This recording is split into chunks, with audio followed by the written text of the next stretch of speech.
Hi guys, I'm Subi. Welcome to my channel, and today we're going to see how to make aloo paratha. So this is a soft and nice snack or a lunch menu for the kids. I wanted to make a simple breakfast, so I'm going to make aloo paratha. Aloo paratha is made from whole wheat atta or whole wheat flour and some potatoes. You can also apply the same thing with other vegetables as well, so the kids also love the taste and they eat healthy vegetables. So this can be applied, you can also have boiled carrots instead of potatoes and do the same procedure. This is Ashirwad's whole wheat atta. For aloo paratha, they usually make the dough separate and the potatoes separately, and then they make it as a stuffing, but I usually mix it together because I'll add more of the vegetables, so the whole day it remains soft.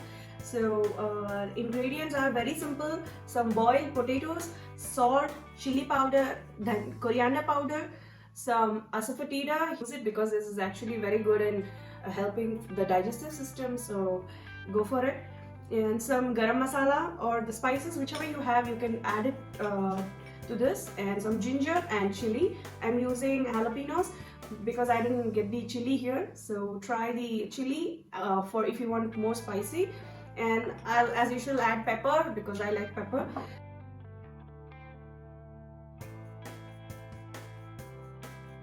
So after mashing the potatoes, you add the ingredients one by one. So first the salt, chili, coriander, the devil shit,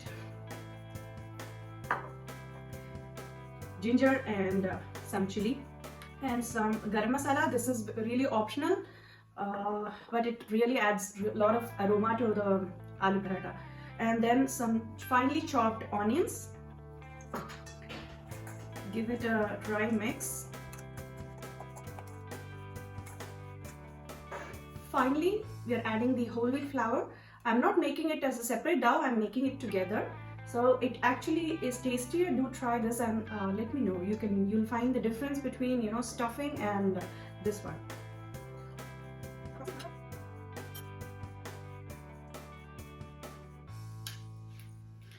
I forgot to add the pepper, so I'm adding right now before the mix. You can see that I didn't need even water because the potato was having enough water, and also the onions will start to leave some water in some time. So I'm totally not adding any bit of water. And our dough was ready. I'm going to leave it for just 5 minutes and then I'm going to start making the rotis. Now it's well rested. I'm just going to take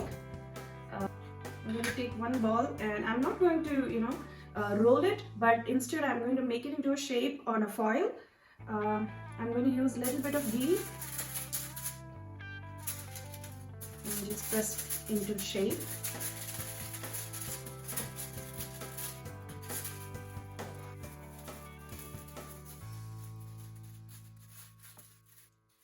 I'm applying a little bit of oil or ghee, anything is fine. I'm adding ghee actually.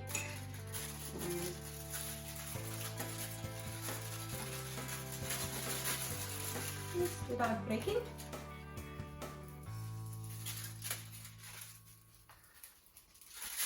Meanwhile, I can make the other ball as well, so it's ready when this one is ready.